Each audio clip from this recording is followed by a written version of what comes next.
Missaoud Mintaki. Bonjour. Bonjour.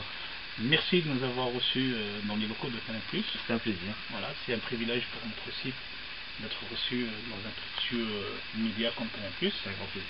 Voilà, et pour nous aussi c'est un plaisir et puis une fierté d'avoir un Algérien comme nous au sein de cette institution. C'est une institution. Donc pour faire bref, présentez-vous aux lecteurs algériens. Aux lecteurs et aux auditeurs. Professionnels ou personnels d'abord? Personnel, Missaoud, voilà. Je suis né en Algérie, moi, tout d'abord. Ouais.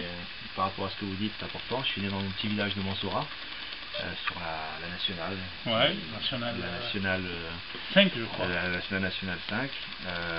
Voilà, donc j'ai grandi jusqu'à 7 ans là-bas. Et puis après, je suis arrivé en France à l'âge de 7 ans, avec ce qui se faisait beaucoup à l'époque, le regroupement familial. Mon père travaillait en France, et puis on l'a rejoint donc avec mes frères et sœurs ici, dans la région parisienne. Donc ça, voilà. Et puis après, mes grands-parents, beaucoup de familles là-bas, donc j'y retournais très souvent. Et ça, c'est ce qui me lie à l'Algérie, évidemment. Et puis après, parcours professionnel, issu de presse écrite. Passionné de football depuis gamin, et puis j'ai eu la chance de commencer dans un journal de foot qui s'appelle But. Ouais. Et puis c'est comme ça, après le hasard des choses a fait que je me suis retrouvé à Infosport, et puis après la fusion entre Canal justement, on va revenir à ça. Ouais. Donc depuis 2009, vous êtes à la tête du magazine Jour de foot sur Canal+, qui est quand même la référence en la matière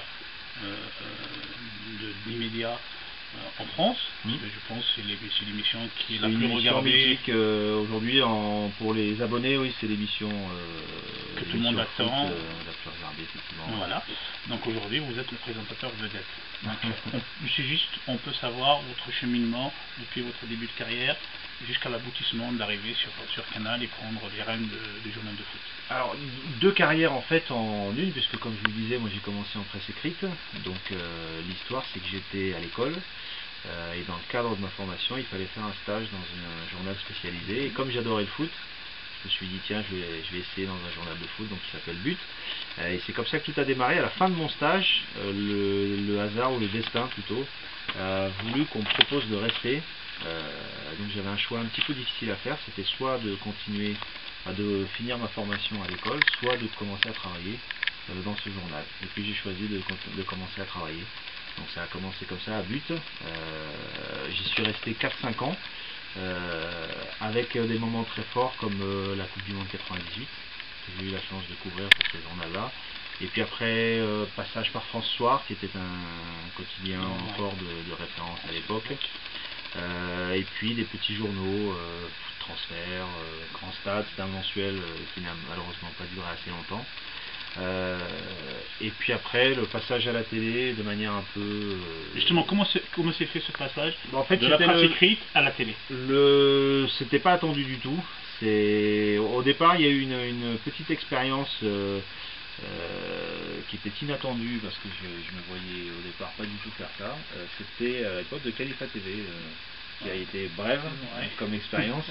Pour le sport, j'étais un pigiste sur quelques collaborations, sur le foot là encore. Et puis donc après j'avais abandonné l'idée de faire ça. Et puis je suis rentré à Infosport par hasard dans la rédaction en tant que pigiste pour faire des sujets. Et puis un jour, comme souvent dans ce métier-là, un jour, vous savez pas pourquoi, on vous demande de faire un passage sur le plateau, et puis ça se passe bien, et puis ça leur donne des idées, et puis c'est parti comme ça. Donc Infosport, où j'étais rédacteur en chef aussi adjoint, plus un peu d'antenne. Et puis jusqu'au moment où ce qui a été décisif, c'était les tranches du week-end, où je présentais les émissions le week-end sur Infosport, et ça a plutôt bien marché, et c'est là que ça a donné, je pense, l'idée à Canal+ de me confier Jour de foot en 2009. Mais justement, c'est qui a décidé au niveau de Canal? Moi j'ai eu une chance. Quand même, vous succédez à quelqu'un qui était mythique, à Joss. Oui. C'était pas le premier venu dans le monde des médias, c'est un présentateur quand même. C'était un moment important effectivement, parce que j'étais le premier à faire le bond directement d'une petite chaîne comme Infosport à une grosse émission sur Canal+. Ça a fait un petit peu parler à l'époque où vous êtes arrivé, c'est-à-dire les gens quelqu'un qui vient Oui, les des gens médias. ont peut-être été surpris, mais c'était un signal qui était aussi important à l'époque par rapport à InfoSport qui était une chaîne du groupe. Et puis après, ce métier-là est fait de rencontres et de gens qui vous font confiance à un moment donné. À InfoSport, il y a des gens qui m'ont fait confiance, qui m'ont permis d'y rentrer, comme Frédéric Plisson, qui est présentateur aussi dans cette chaîne, Nicolas Bert, qui en a été le directeur pendant de nombreuses années, qui m'a fait confiance à l'antenne, et puis à Canal+, Cyril Linette, qui est l'actuel directeur des sports, c'est lui qui un matin m'appelle pour me proposer de présenter Jour de foot. Je ne m'attendais pas du tout. Et puis il y a la direction de Canal, Rodolphe Belmer, qui fait confiance aussi énormément. Donc c'est ce qui compte aujourd'hui dans notre métier, c'est qu'à un moment donné, il y a des gens qui vous font confiance et qui vous permettent de franchir des caps importants, quoi. Justement, à cette époque, ça coïncidait aussi avec une polémique par rapport à la présence des gens issus de ce qu'on appelle de la diversité, ce qu'on appelle les minorités visibles. Ouais. Voilà, donc ça coïncidait avec l'arrivée à l'époque de Rosenmack sur TF1. Malheureusement, ça n'a pas trop duré. Voilà, on commençait à voir quelques visages. Est-ce que votre arrivée obéissait beaucoup plus à ça alors, réellement à vos compétences? Ouais, si j'étais convaincu que c'était la raison qui m'amenait à ce poste-là, très sincèrement, je ne l'aurais pas fait. Voilà, c'est que j'ai cette chance-là, c'est que c'est une chance parce que mon parcours fait que à aucun moment j'ai ressenti ça de mon point de vue.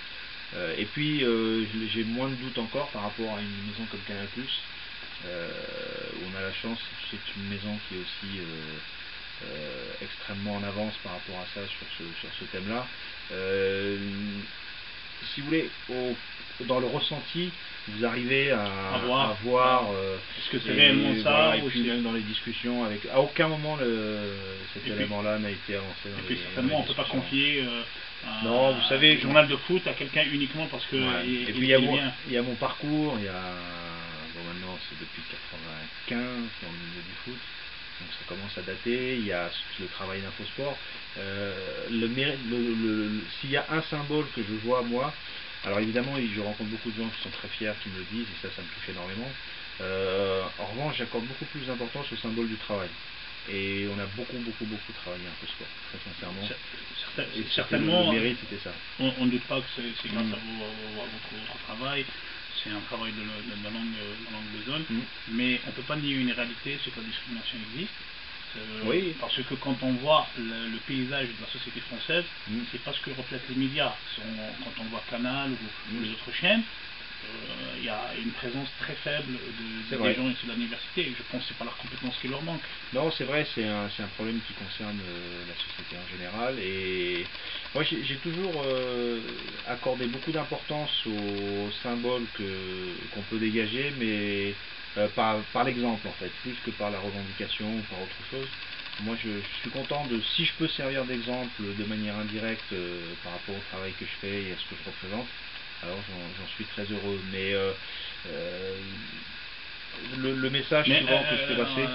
Juste, excusez-moi, c'est-à-dire concrètement, est-ce que M. Messaoud Metarki, dans son cursus ou dans son cheminement, a vécu ce qu'on appelle la discrimination? Alors, je suis un peu. J'ai eu cette chance-là, c'est de ne jamais l'avoir ressenti. Voilà. Alors je suis sans doute un cas peut-être à part, j'en sais rien. Mais vous n'ayez pas son existence. Mais évidemment, ça c'est comme plein de choses, évidemment que ça existe dans la société en général, évidemment. Après, je n'ai jamais eu affaire à ça de manière vraiment concrète et directe. J'ai été épargné par mon parcours, peut-être, je ne sais pas. Mais j'ai eu cette chance-là en tout cas. Après que ça existe, évidemment, bien sûr que ça existe, bien sûr qu'il y a encore beaucoup de choses à faire. Mais ça, justement, il y a eu l'affaire des quotas au niveau du football français. Justement, à cette époque-là, comment votre avis sur comment le sujet a été traité par les médias en France? Je pense qu'il a été plutôt bien traité parce que beaucoup mis en avant. Après, j'ai pas un souvenir exact de ce qui a été fait par tout le monde, mais ça a eu le mérite de poser deux questions, je trouve. C'est que le sport, on peut pas faire endosser au sport toutes les responsabilités, c'est pas possible.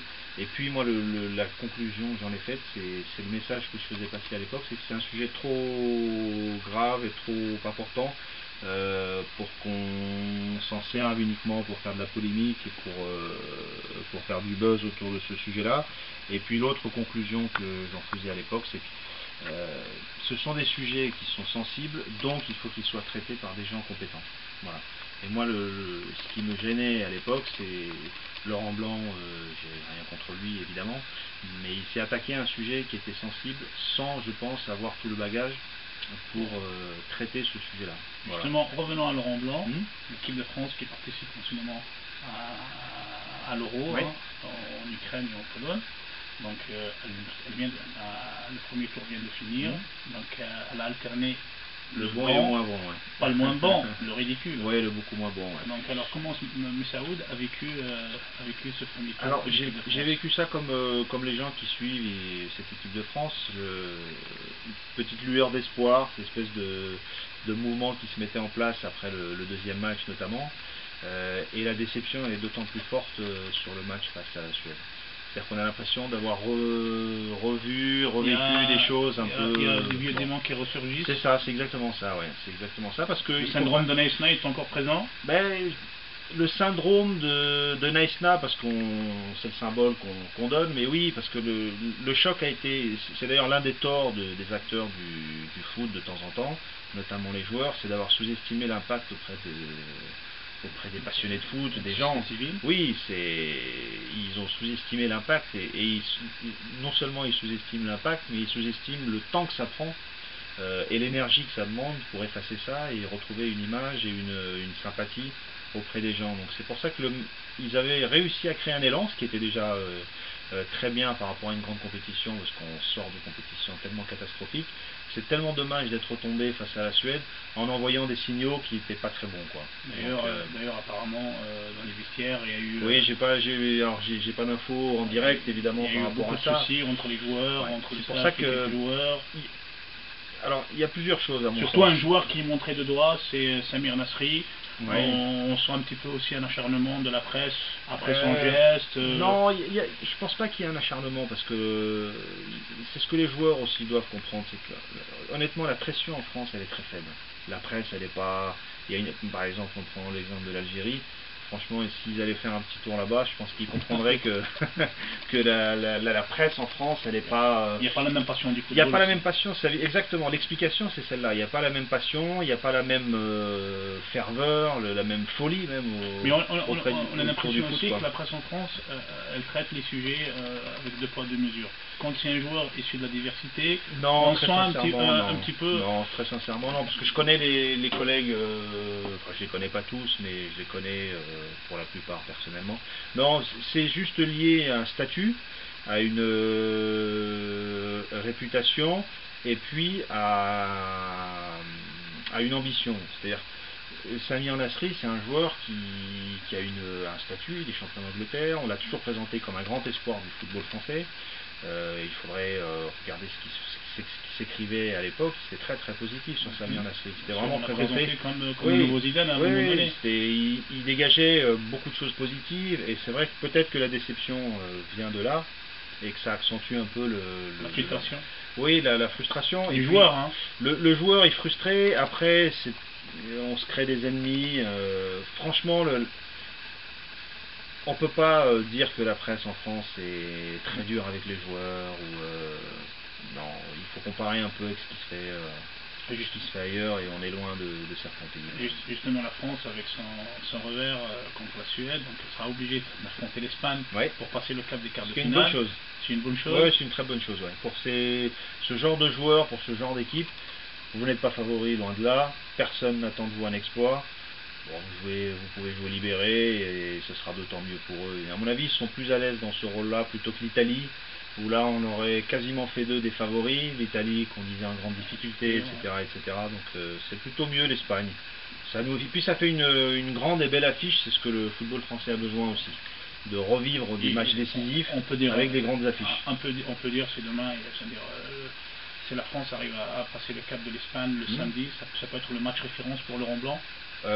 Oui, plus que le match, ce sera la performance de référence, parce qu'il aura réussi à faire rentrer la France dans un cercle très fermé de demi-finaliste d'une grande compétition, et ça y marquera des points évidemment. Justement, vous qui êtes un vrai spécialiste de football, pensez-vous que Laurent Blanc maîtrise vraiment son groupe? C'est compliqué. Alors moi je vais vous dire, on a eu tellement d'expériences négatives qu'avec le temps je suis devenu... Parce qu'en remontant juste à 9 mois de ça, on le présentait comme le redresseur, oui, bien la sûr, personne qui a mis qui commence à mettre la machine sur les rails. C'est ça. Et au bout de... Mais il a bénéficié d'une période d'euphorie et d'euphorie, de sympathie, les gens, en plus il a une très bonne image, donc, et il arrivait derrière un fiasco mémorable, quoi. Donc c'est normal qu'il ait bénéficié un peu d'atouts et de soutien à ce moment-là. Laurent Blanc, il a fait du bien parce que son image a fait du bien à un moment important. Après, l'image ne fait pas tout, évidemment. Il y a les compétences et il y a les résultats. Je pense, avec le temps, les expériences négatives qu'on a eues, moi je suis devenu un peu plus indulgent avec le rôle du sélectionneur. Très franchement, aujourd'hui, ça devient un enfer pour diriger une sélection nationale. Au quotidien, les égos, la gestion humaine, vous récupérez des joueurs qui sont dans des grands clubs, qui pensent que ce sont de très grands joueurs, qui pensent qu'ils méritent un statut particulier, etc. etc. Du coup, je suis un peu plus indulgent. Je pense pas que ce soit... évidemment qu'il n'a pas fait tout comme il fallait, mais il a des circonstances atténuantes parce que ça devient très compliqué aujourd'hui de gérer une sélection nationale. Justement, à la télévision, une télévision comme Canal qui est absente d'un événement comme l'Euro. Ben, on n'a jamais fait l'Euro. Canal+ n'a jamais couvert l'Euro, donc c'était pas dans le... Pour eux, c'est pas un événement... Si, c'est un événement important, mais historiquement, c'est pas un événement que Canal a couvert, donc pas plus cette fois que les autres. Ce n'est pas pour d'autres raisons que Canal n'est pas présent. Non, aucune. C'est historiquement, l'Euro n'a jamais été diffusé par Canal+. Les Coupes du Monde, oui, la dernière en 2010 également. Mais non, l'Euro, pas plus, non, aucune raison particulière. Et justement, la nouvelle saison approche à grands pas, le champ médiatique français change, évolue, l'arrivée de Vira Sport, avec ces deux chaînes, beIN Sport 1 et beIN Sport 2, qui ont pratiquement acquis la majorité des droits de retransmission de la Ligue 1. Oui, ils ont acquis match. Après, le meilleur de la Ligue 1 restera sur Canal+, c'est ce qui compte pour nous, parce que la Ligue 1 reste le feuilleton préféré des abonnés en France. Et là on commencera à s'en rendre compte une fois que le championnat sera parti, mais on aura une offre Ligue 1 sur Canal qui sera la meilleure depuis l'histoire de la chaîne d'ailleurs, parce que on détaillera peut-être plus tard si vous voulez, mais... Que pensez-vous justement de l'arrivée d'Al Jazeera Sport dans le paysage médiatique français? Moi, d'un point de vue journalistique, la concurrence n'a jamais fait de mal. Elle peut faire du mal aussi, hein. Oui, mais ça stimule, et puis voilà, Canal+. Alors évidemment, tout ce qui est nouveau fait parler, de toute façon c'est logique, hein, la nouveauté fait parler, donc c'est normal qu'Al Jazeera fasse parler d'elle parce qu'elle arrive. Après il faut aussi mettre les choses à plat et reconsidérer les choses de manière objective, et Canal+ reste l'acteur historique du foot et du sport depuis tellement d'années aujourd'hui, donc l'acteur principal reste vu l'offre de Jazeera Sport pour ces deux chaînes sport 24 heures sur 24 à un prix quand même très très compétitif. Est-ce qu'on va s'attendre à une réaction de Canal? Alors d'un point de vue stratégique, je sais pas, c'est pas un domaine qui me concerne, mais moi ce qui compte toujours, c'est ce qu'on offre aux abonnés qui nous regardent. Le contenu. Voilà, parce que nous on incarne un peu les programmes quand on est présentateur sur la chaîne. Donc ce qui est important, c'est de savoir ce qu'on offre comme contenu aux gens qui vont nous regarder. Et aujourd'hui, très sincèrement, l'abonné de Canal, il n'a aucune raison de ne pas être content de ce qu'il attend à la rentrée. Bien au contraire, il sera servi encore mieux que ce qu'il est aujourd'hui par rapport au nouveau contrat avec la Ligue 1, puisqu'il y aura plus de matchs, les affiches seront plus belles, puisqu'il n'y a pas de limitation au niveau des choix des affiches, ce qui était le cas dans le précédent contrat. Donc voilà, l'amoureux de sport, l'amoureux de foot, donc aime la Ligue 1. La saison prochaine sur Canal, il aura largement de quoi faire. bien plus que ce qu'il imagine. Et pourtant, on a entendu des rumeurs disant que l'arrivée de Mesut Bentorfi à El Jazeera Sport. Est-ce qu'ils vous ont que des touché? rumeurs. Non, c'était que des rumeurs. Moi, je suis quelqu'un de fidèle, voilà. Donc, Mais la fidélité n'empêche pas que oui, de vous faire une proposition. Est-ce que vous avez fait une proposition? Non, je n'ai jamais eu de proposition d'Al Jazeera. Non. Je connais des gens là-bas, évidemment, j'ai des amis, mais je n'ai jamais eu de proposition. Celui qui dirige la chaîne, ce n'est pas un ami. Je le connais, mais c'est un ancien de la maison aussi. Non, je ne le connais pas du tout. Non, je le connais pas du tout. Donc, on va passer à un autre sujet. C'est l'Algérie qui nous concerne tous. Voilà. Donc, est-ce que Messaoud suit le football algérien? Le championnat, beaucoup moins, pour être honnête. L'équipe nationale, oui. Alors avec des périodes, comme tous les amoureux, il y a des périodes où on est déçu, où on est euphorique. Il y a des périodes où on prend un peu de distance. Et puis, mais globalement, oui, je suis le football algérien, l'équipe nationale en tout cas. Surtout pendant la période qui a précédé la Coupe de... Oui, avant 2010. Ouais. Avant 2010, au Canal a fait, c'est-à-dire assez intéressant. Des documentaires, effectivement. Malheureusement, sur une chaîne comme Canal, où faut savoir en France on a une grosse communauté qui est d'origine d'Afrique du Nord, soit les Algériens, les Marocains, les Tunisiens, mais on remarque l'absence d'intérêt au niveau des matchs. Les matchs n'étaient pas diffusés en direct, mais les Canal+ a fait beaucoup de documentaires sur l'aventure avec un intérieur sport. Notamment, il y a des envoyés spéciaux qui ont suivi les fameux matchs face à l'Égypte, qui les ont couverts pendant les célébrations de la qualification à Alger. Donc Canal+ par rapport à... Mais c'est pas ce que je voulais dire, c'est par rapport au football algérien, marocain et tunisien. Sur l'émission que vous faites, vous faites le 11 d'Europe. Oui, c'est vrai que ça concerne les championnats européens. Alors qu'il y a une grosse communauté, quand même il y a de belles affiches au Maroc, en Algérie, en Tunisie, qui pourraient intéresser beaucoup de monde.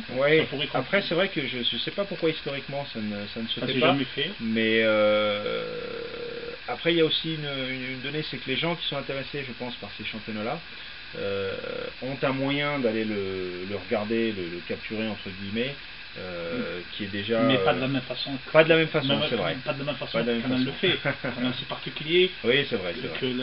On va leur proposer la manière dont Canal traite. Pourquoi pas de diffuser les matchs. Voilà. Mais historiquement, moi, alors il y a une période où je regardais les matchs du championnat algérien, c'était il y a 5-6 ans. Et comment vous l'avez trouvé le niveau à cette époque-là? Alors, pour être sincèrement, et sans langue de bois. Sans langue de bois, évidemment, il ne faut pas le comparer avec le niveau des championnats, des grands championnats européens en tout cas, mais c'était niveau Ligue 2, voire national pour certains clubs en France à peu près.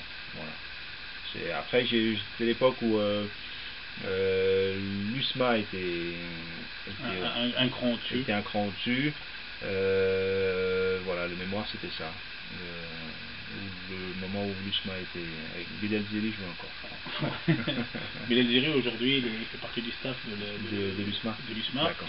Et aujourd'hui, est-ce que depuis que Vahid Alozic est arrivé à la tête de l'équipe nationale d'Algérie, est-ce que vous suivez un petit peu, vous avez suivi le parcours de l'Algérie? J'ai pas vu tous les matchs, mais j'ai vu un match, je crois.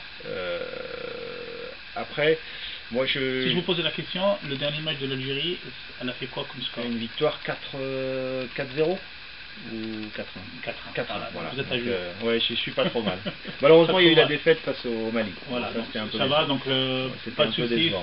On essaye de suivre. Son calendrier, il est à jour.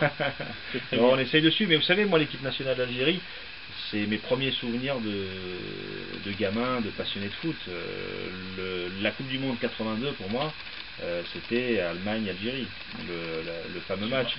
Donc je me souviens l'avoir regardé dans mon village à Mansoura, qui était désert, et il y avait 2 personnes seulement sur tout le village qui étaient dehors. Il y avait mon grand frère qui lui s'intéresse pas du tout au foot, et son ami, son meilleur copain, qui lui aussi s'en fichait, mais c'était les 2 seuls extraterrestres à être dehors. Justement, d'où vient cet intérêt pour le football ça, je m'explique pas, je suis tombé dedans comme ça.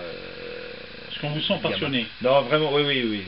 Mais depuis gamin, hein, le premier souvenir c'était ça. Il y a eu la Coupe du Monde 82, 86, là j'étais meurtri par le parcours de l'Algérie, parce que comme avec 4 ans de plus, on prenait conscience un peu plus.